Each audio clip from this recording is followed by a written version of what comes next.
questão 22. De uma altura de 80 metros, lançou-se verticalmente para cima um corpo com a velocidade inicial de 30 metros por segundo.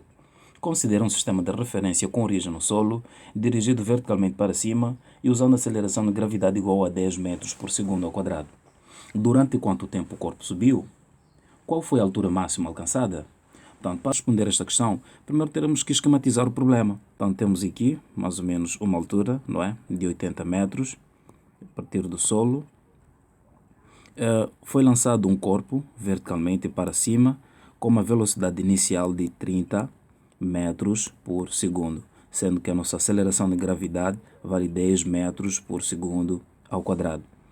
Portanto, teremos que escrever a equação horária deste movimento. Então, teremos que a altura será igual à altura inicial mais a velocidade inicial vezes o tempo, mais a aceleração de gravidade vezes o tempo ao quadrado, tudo isto sobre 2.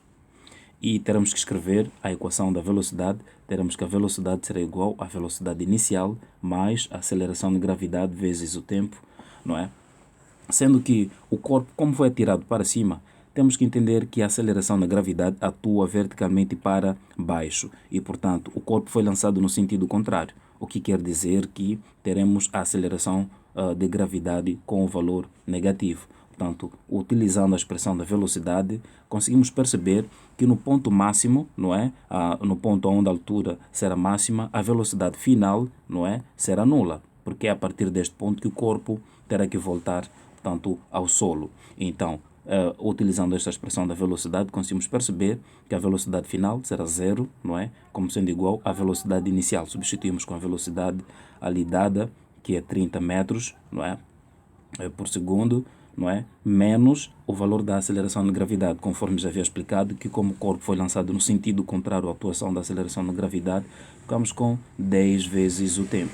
Passando este termo para outro membro, teremos, portanto, que 10 vezes o tempo será igual a 30 e, portanto, o tempo será igual a 30 que divide por 10. Podemos simplificar o zero com zero e, portanto, percebemos que o tempo será exatamente igual a 3 segundos. E olhando para as nossas alternativas, conseguimos perceber que a única alternativa que, portanto, ali corresponde ao nosso tempo é exatamente a alternativa D, não é? É a alternativa D. Mas podemos ainda confirmar, não é? Só para ter aquela certeza, né?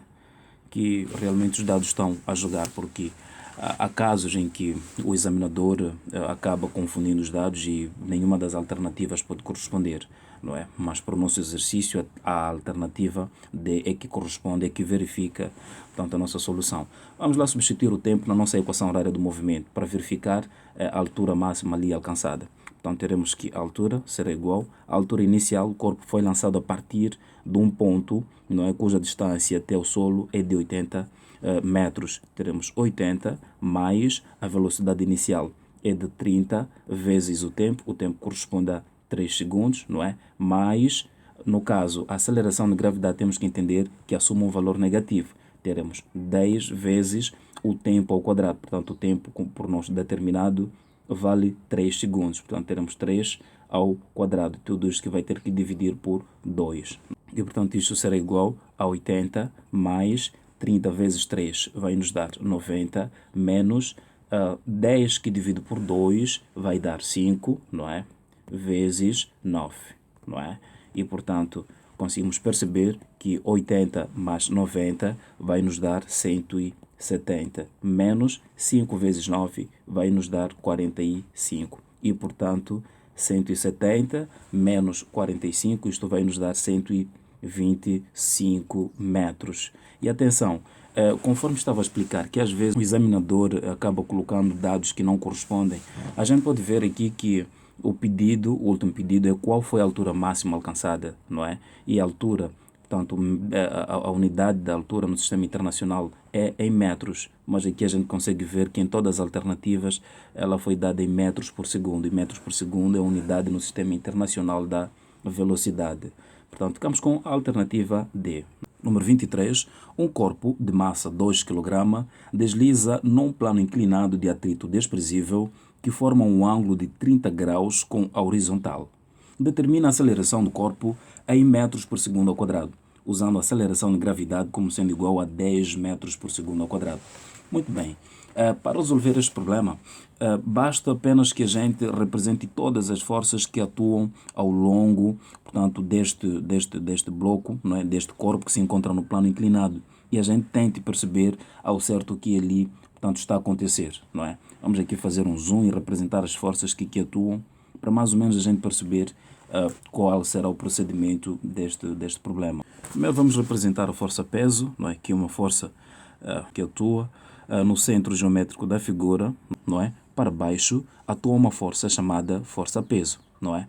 E a gente consegue ainda perceber que o bloco está encostado, não é? Está apoiado numa superfície e esta superfície, não é? Não permite que o corpo penetre nela. Então quer dizer que a superfície exerce no bloco, não é? Uma certa força. Esta força que é chamada de força normal, não é? E se a gente for a colocar, portanto, estas forças num sistema coordenado, a gente consegue concluir, não é? Que aqui mais ou menos teríamos um eixo dos y, não é? E teríamos também um eixo do x mais ou menos orientado assim, não é? E neste ponto a gente consegue perceber que há uma força que se encontra, portanto, não enquadrada em nenhum destes planos. E, portanto, que é a força peso. Então, esta força nós podemos, portanto, projetar, né, decompô-la, né, em função das suas componentes. Teríamos, no caso, não é, aqui o peso em x, não é, em função ao eixo do x, aqui, por nós criados, por nós adotado. E teríamos também aqui a força, o peso em y, não é? Então, este ângulo, o exercício, o examinador diz-nos que aquele ângulo vale exatamente 30 graus e a gente pode ver que o ângulo será mais ou menos este, não é? Pela semelhança de triângulos, teremos aqui este ângulo e temos que a partir da geometria, os ângulos opostos ao vértice são iguais, o que quer dizer que este ângulo aqui também é de 30 graus, não é? Então, nós temos aqui mais ou menos o problema esquematizado. E se formos a extrair mais ou menos este triângulo, não é? Aqui, vamos reescrever mais ou menos aqui o triângulo, não é? Temos aqui o ângulo θ e temos que esta distância, não é? E esta distância vale-nos exatamente px, não é? E temos também que o maior lado é o peso, não é? É o peso. E temos que, portanto, o lado, não é, adjacente a este ângulo é exatamente o PY. E percebemos que, no caso, ali teríamos o cosseno do ângulo θ, será igual. O cosseno do ângulo, nós sabemos que é o cateto adjacente ao ângulo, não é, sobre a hipotenusa. E o cateto adjacente é o PY, não é, sobre, portanto, a hipotenusa. A hipotenusa vale-nos P, não é? E, portanto, o seno do ângulo θ será nada mais nada menos que o Px sobre, portanto, a hipotenusa, que é o P. O problema diz que temos que considerar desprezível o atrito. E, portanto, conseguimos perceber que a partir da segunda lei de Newton, não é, que a força resultante será nada mais nada menos igual à força Px, não é? Então, teremos ali que Px será igual a massa vezes a aceleração linear do sistema. E, portanto, o Px, conforme nós lá vimos, o Px, se a gente procura substituir, não é? Se a gente procura nesta expressão isolar o Px, conseguimos perceber, portanto, que o Px será igual ao P vezes o seno do ângulo θ, não é? Então, teremos aqui o P vezes, portanto, o seno do ângulo θ, no caso, vale-nos 30 graus, não é? 30 graus será igual a massa vezes a nossa aceleração. E, portanto, o que pede ali no sistema é a nossa aceleração. Teremos que a aceleração será igual ao peso, no caso, o peso é a massa vezes a aceleração de gravidade, não é? Teremos a massa vezes a aceleração de gravidade vezes o seno de 30 graus, tudo isto que vai ter que dividir pela massa, não é? Então, simplificamos a massa com a massa aqui, mais ou menos, teremos que isto será igual à aceleração de gravidade vezes o seno do ângulo de 30 graus. E, portanto, a nossa aceleração será igual a aceleração de gravidade vale-nos 10 e seno de 30 graus são nada mais nada menos que 1/2, não é? Isto vai nos dar exatamente 5 metros por segundo ao quadrado. E, portanto, nas nossas alternativas, conseguimos perceber que trata-se da alternativa A. Não é? Número 24 pede-nos para determinar a intensidade da força normal que o plano exerce sobre o corpo em Newton, no caso do exercício anterior. Não é? Vamos aqui colar a imagem do exercício anterior. Portanto, olhando para a figura, não é? Nós temos aqui que o peso em Y aponta literalmente para baixo e a força normal para cima. Então, as duas forças, de certa forma, elas opõem-se. Então, chegamos ali a perceber que a força normal será exatamente igual ao peso em Y. Não é? E, portanto, temos que a força normal será igual, conforme nós vimos lá, o peso em Y é dado por P vezes cosseno do ângulo θ. E, portanto, a força normal será igual ao peso, que é a massa, vezes a aceleração de gravidade, no caso, massa vale-nos 2 kg, vezes a aceleração de gravidade, que vale 10 vezes. Então, temos que a força normal será igual a 2 vezes 10 vezes cosseno de 30 graus, vale-nos raiz de 3 sobre 2. E, portanto, simplificamos o 2 com o 2, ficamos com a força normal como sendo igual a 10 vezes raiz de 3. Isto dá-nos 1,73, não é? E, portanto, se a gente consegue perceber este produto, temos aqui praticamente uma notação científica. Podemos deslocar, não é, esta vírgula, não é, para a direita, subtraindo uma unidade no nosso expoente ali no 10. Ficamos com 17,3. Como trata-se de uma força, é Newton, a unidade no sistema internacional. E ali nas alternativas conseguimos perceber logo de cara que trata-se da alternativa C. Número 25. Um caminhão cuja massa bruta é de 5 toneladas passa por uma ponte convexa à velocidade de 36 km por hora. Supondo que o raio da curvatura da ponte é de 50 metros, a força em Newton que o caminhão exerce sobre o centro da ponte é... Então, temos ali um problema, não é? Podemos aqui esquematizar o problema. Imaginemos que a ponte seja esta, não é? Temos aqui, portanto, os apoios. Temos aqui a ponte e temos aqui, imaginemos que o caminhão seja este, não é? O caminhão seja este e pronto. Temos que, sobre o centro geométrico do caminhão, não é? Temos aqui a força peso, não é? E a partir, não é? Digamos que nesta superfície de contacto, não é? Do caminhão para cima, teremos ali, portanto, a força normal, não é? E, portanto, a partir da segunda lei de Newton, nós conseguimos perceber que a resultante das forças que atuam ali na vertical, todas elas devem ser, portanto, ali na vertical, não é, sobre o corpo, são diretamente proporcionais à aceleração que o mesmo corpo, em algum instante, vai, portanto, adquirir. Estamos a dizer que o somatório das forças em Y, não é? Isto deverá ser igual à massa vezes a aceleração linear do sistema. E, portanto, conseguimos perceber que ali na vertical nós teremos duas forças, não é? Que em módulo teremos o peso, não é? Mais a normal, não é? Vetor. Isto será igual à massa, não é? Vezes a aceleração, portanto, centrípeta, não é? A aceleração ali será centrípeta, porque o corpo está orientado, está sob uma circunferência. Então, teremos que o peso menos a normal será igual a massa vezes a aceleração centrípeta, sendo que a aceleração centrípeta é a velocidade ao quadrado sobre o raio, não é? E, portanto, teremos aqui que o peso menos a normal será igual a massa vezes a velocidade ao quadrado, tudo isto que divide pelo raio. Nós teremos que o peso, não é, menos a massa vezes a velocidade ao quadrado, tudo isto sobre o raio, será igual a normal. Simplesmente procuramos inverter. E o pedido é para determinar a normal, não é? Aumentando aqui o espaço, nós teremos que, portanto, passamos isto por aqui, teremos que a normal será igual ao peso, não é? O peso, portanto, é o produto da massa pela aceleração de gravidade, ficamos com 5.000, não é? Vezes 10 menos, então teremos ali a massa, não é? O produto da massa vezes a velocidade ao quadrado. E atenção, a velocidade foi nos dada em quilômetros por hora. Teremos que convertê-la em metros por segundo. Nos vídeos anteriores, dou lá uma dica sobre como é que a gente pode converter de quilômetros por hora para metros por segundo. Se ainda não assistiu, vou cá deixar o link na descrição do vídeo para que não possas ter nenhuma dúvida então sobre esta resolução. E, portanto, teremos ali que o 36, não é? É só dividir por 3,6, isto vai nos dar 10 metros por segundo. E, portanto, temos aqui que a massa vale-nos 5.000, não é? Vezes a velocidade ao quadrado. Portanto, a velocidade ao quadrado, que é exatamente, vai nos dar 10. E como foi nos pedido aqui, ao quadrado. Então, teremos ali 10 ao quadrado e tudo isto que terá que dividir pelo raio da curvatura, que vale-nos 50. Não é? E, portanto, teremos aqui, que é normal, será igual. Portanto, aqui o produto de 5.000 vezes 10.000, conseguimos perceber que isto vai nos dar, portanto, 50.000, não é? Menos, e temos aqui o produto, não é? De 5.000, não é?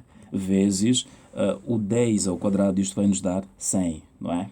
Tudo isto que ter que dividir por 50. E, portanto, conseguimos perceber que é normal, será igual a 50.000, não é? Menos, simplificamos aqui o 0 com o 0, não é? O 5 com o 10, portanto, aqui no 10 sobramos exatamente com 2. Portanto, ficamos com 5.000, não é? Vezes 2, que é normal, será igual a 50.000, não é? Menos 5.000 vezes 2 vai nos dar, portanto, 10.000, não é? E, portanto, 50.000 menos 10.000, a normal vai nos dar, portanto, 40, não é? Mil. E, portanto, os 40.000, a gente consegue perceber que a notação científica podemos escrever como sendo igual a 4 vezes 10 elevado a 4, portanto, como é a normal é uma força, portanto, teremos aqui Newton. E, portanto, nas alternativas conseguimos perceber que trata-se da alternativa A, não é? Temos aqui a alternativa A. Número 26. Um motorista percorre uma distância de 80 km a uma velocidade constante de 20 km por hora e em seguida percorre uma distância de 160 km a uma velocidade constante de 80 km por hora. A velocidade média escalar do motorista é... Portanto, vamos aqui esquematizar o problema, não é? Conseguimos perceber, imaginemos isto como sendo um segmento de reta, não é? De A até B, não é? Em que nós temos aqui duas distâncias, mas vamos considerar que a primeira é menor que a segunda, né? E teremos aqui, isto valendo 80, no caso a variação do espaço 1, não é? 80 km, e a variação do espaço 2 como sendo igual a 160 km. E, portanto, a primeira velocidade, ou seja, a velocidade 1, né? Temos ali que vale 20 km por hora. E a velocidade 2, ali no segundo trecho, este como sendo o trecho 1, este trecho 2, conseguimos perceber que é de 80 km por hora, não é? E, portanto, o que nos é pedido ali é mais ou menos a velocidade média escalar do motorista. E, portanto, teremos que saber em quanto tempo, não é? Em quanto tempo, portanto, este motorista percorre, não é?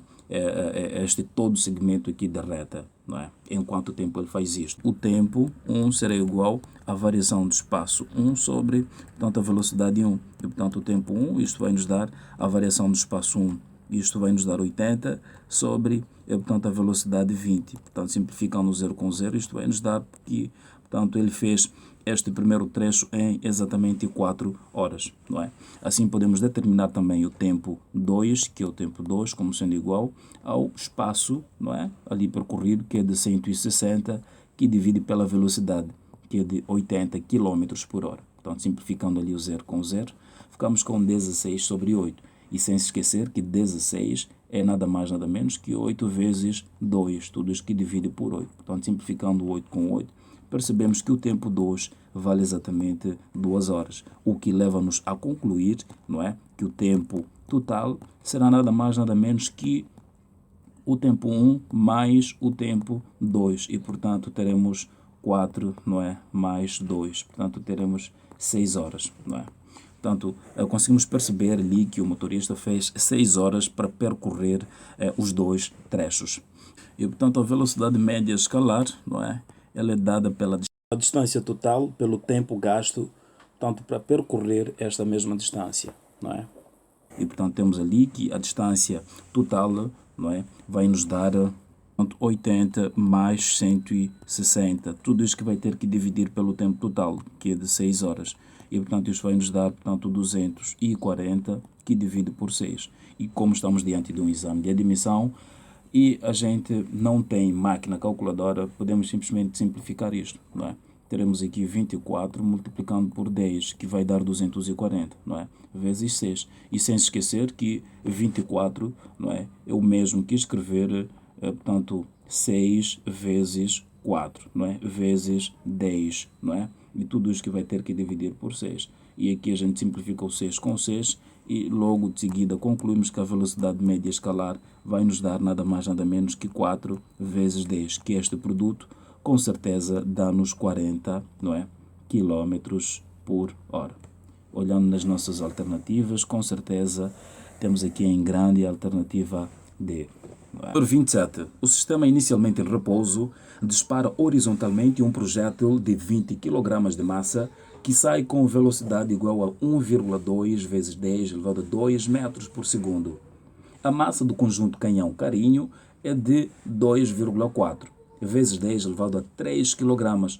Calcula o módulo da velocidade de recuo do conjunto canhão-carinho, não é? Após o disparo em metros por segundo. Portanto, é importante recordar-se da lei da conservação do momento linear, não é? Antes de dar seguimento à resolução deste problema. Não é? Esta lei da conservação do momento linear, ela defende que se o sistema, não é, resultante das forças exteriores for nula, o momento linear do sistema permanece constante e a velocidade do centro de massa não se alterará. Não é? Então, assim a gente pode concluir que diz então que este sistema está mecanicamente isolado do exterior. Estamos a tentar dizer o seguinte, que a bala e o canhão em um certo momento encontram-se parados, não é? Quer dizer que após o disparo, não é? Se a gente for a somar a velocidade do projétil, depois o momento o recuo do canhão, somar tudo isto, no final também terá que dar zero. Isto é, a quantidade de movimento antes tem que ser igual à quantidade de movimento depois, não é? Sendo que a quantidade de movimento, não é? Ela é dada pelo produto da massa pela velocidade, não é? Então, nós temos aqui um conjunto de dois elementos. Deixe-me aqui aumentar o espaço, não é? Portanto, antes nós tínhamos que o canhão, assim como o projétil, estão em repouso. Então, teremos aqui, não é, a massa, não é, do conjunto, não é, a massa do carinho, não é. Esta massa do carinho vou cá também incluir a massa do canhão, não é, massa do canhão e o carinho vezes a velocidade, não é, do canhão, não é. Antes tudo isto, portanto, vamos colocar aqui a massa, não é, do canhão antes, não é, vezes a velocidade do canhão antes, não é, mais a massa, não é, do projétil antes vezes a velocidade do projétil antes deverá ser igual à massa, não é, do canhão depois vezes a velocidade do canhão depois mais a massa, não é, do projétil depois vezes a velocidade do projétil depois. E nós conseguimos perceber que o sistema estava inicialmente em repouso, o que quer dizer, não é, que antes o carinho estava em repouso, bem como o projétil, isto é, a composição toda, o sistema todo estava em repouso. Conseguimos perceber então, não é, que este produto podemos passar para o primeiro membro, não é, que a massa, não é, do canhão depois vezes a velocidade do canhão depois mais a massa do projétil depois vezes a velocidade do projétil depois, não é, depois deverá ser igual a zero. E o que nós queremos, portanto, agora é descobrir qual é o módulo da velocidade de recuo do canhão. E, portanto, podemos aqui isolar este elemento, não é? Ficamos aqui com a velocidade, não é, do canhão depois, não é, no final de disparado, deverá ser igual. Este conjunto, não é, passando para outro membro, adota, não é, ou tomará um sinal negativo, não é? E, portanto, teremos aqui menos a massa, não é, do projétil depois vezes a velocidade do projétil depois, tudo isso que vai ter que dividir pela massa do conjunto, não é? Pela massa do conjunto canhão-carinho, não é? No caso, depois. E, portanto, isto será igual a menos, não é? A massa do projétil são 20 kg vezes a velocidade do projétil. Nós conseguimos perceber ali que ela vale 1,2 vezes 10, não é? Elevado a 2 metros por segundo, não é?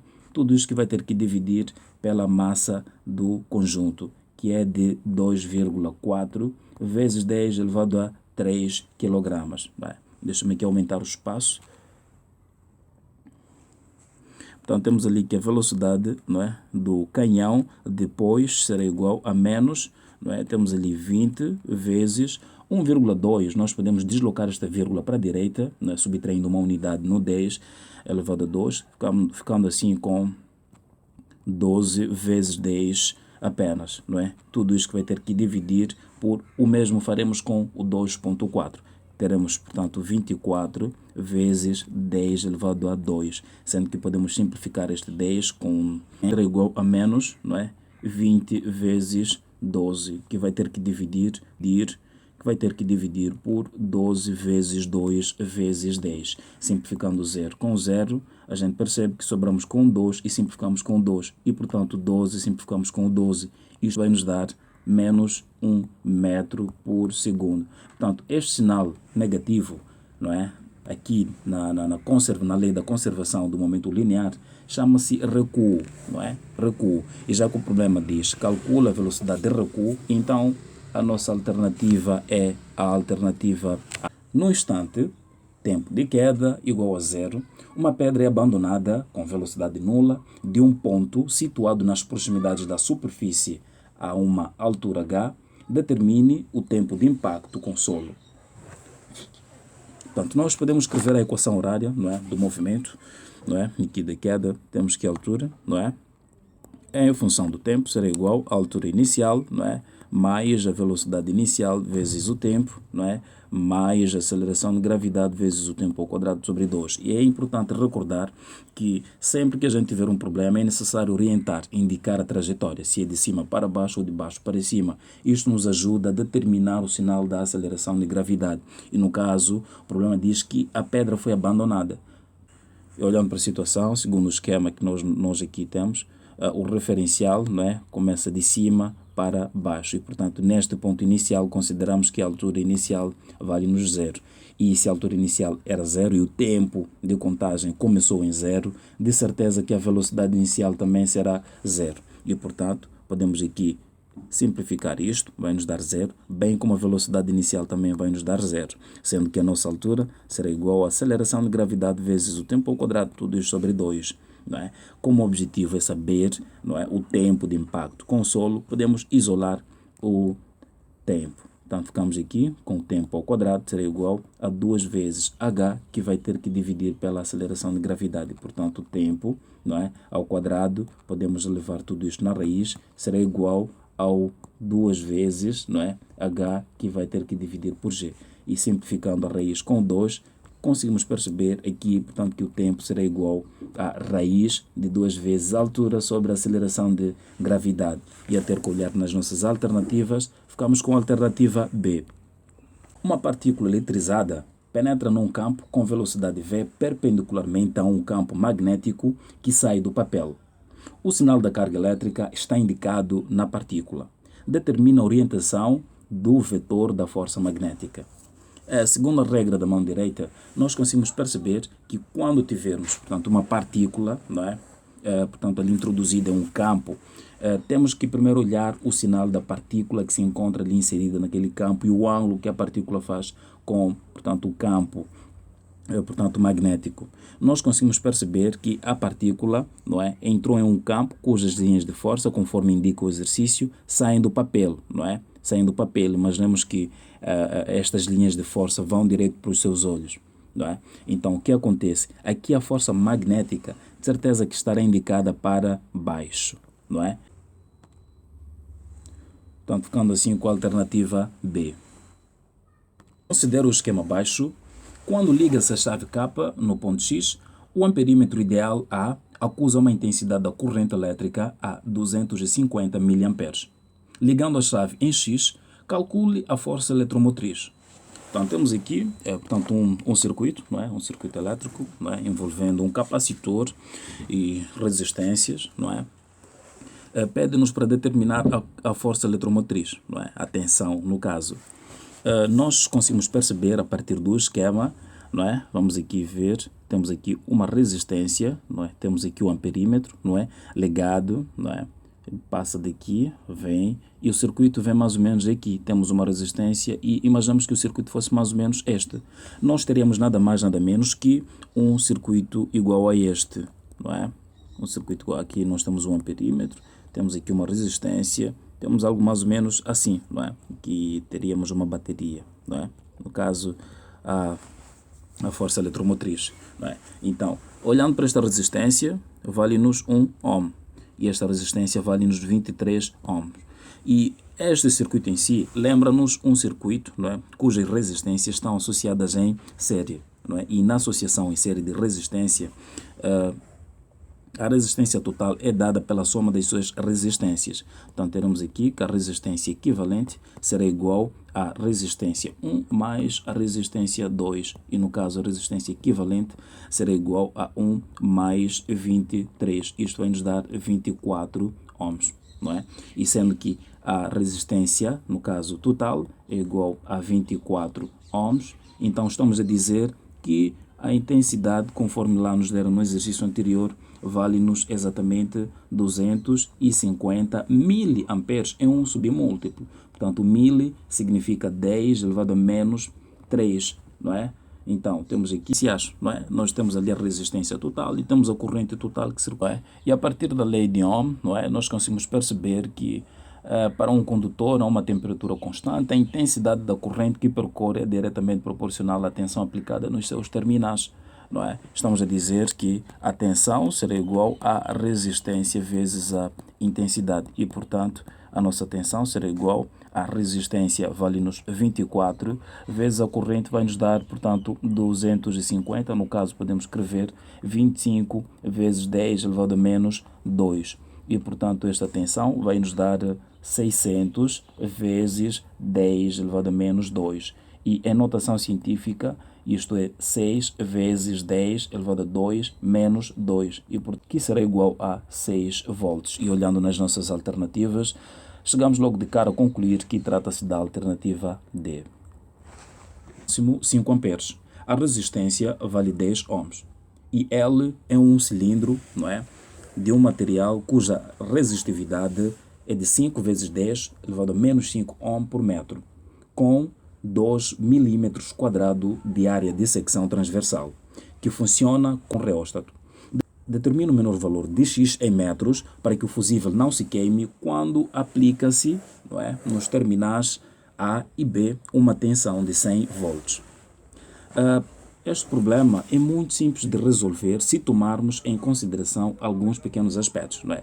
Isto é, vamos resolver este problema simplificando. Não é? Temos aqui o ponto A e temos um ponto B. Não é? Temos aqui o ponto A que passa por um fusível e por uma resistência R, não é? E passa pelo cilindro, não é? Vamos supor que nós temos aqui uma resistência no cilindro que é X. Portanto, qual é a resistência equivalente? A resistência equivalente, vimos que trata-se de um circuito em série. E a resistência equivalente será dada pela soma das suas resistências. Portanto, temos aqui que a resistência equivalente será igual, não é, a R mais X, não é? Enquanto que a corrente total, sabemos quanto vale. A corrente total vale-nos, portanto, 5 amperes. E a tensão total será igual a 100 volts. Atendendo e considerando que aqui a resistência vale-nos 10 ohms, não é? Mais o valor X que a gente não conhece. Então, a partir da lei de Ohm, não é? Nós podemos dizer ali que a tensão será igual à resistência vezes a intensidade. E, portanto, a nossa resistência será igual à tensão sobre a intensidade. Isto que teremos ali 10 mais X como sendo igual à tensão. A tensão vale-nos 100 sobre 5. Então, temos aqui que 10, não é, mais X será igual a 20. E, portanto, X será igual a 10, não é?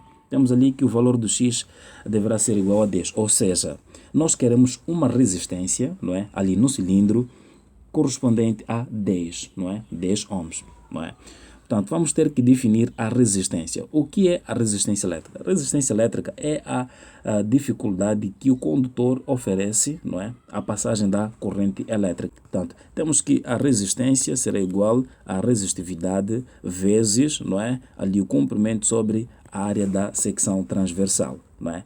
Sendo que, portanto, nós queremos que esta resistência seja exatamente igual a 10 ohms. Então, teremos aqui que o comprimento será igual, não é, a resistência vezes a área, não é? Tudo isso que vai ter que dividir pela resistividade. Portanto, isto será igual a resistência é 10, a área, não é? A área ali foi nos dada em milímetros, não é? conseguimos perceber que se a área foi dada em milímetros, no caso 2 milímetros quadrados, podemos converter isto para metros, portanto, quadrado, né, no sistema internacional.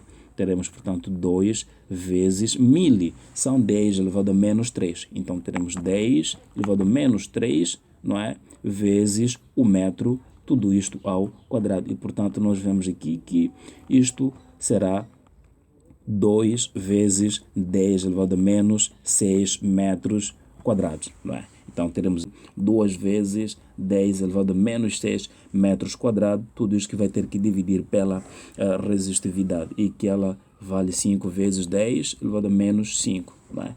E, portanto, aqui nós podemos ver que o comprimento deverá ser igual a 10, o 10 é o mesmo que escrever 5 vezes 2, não é?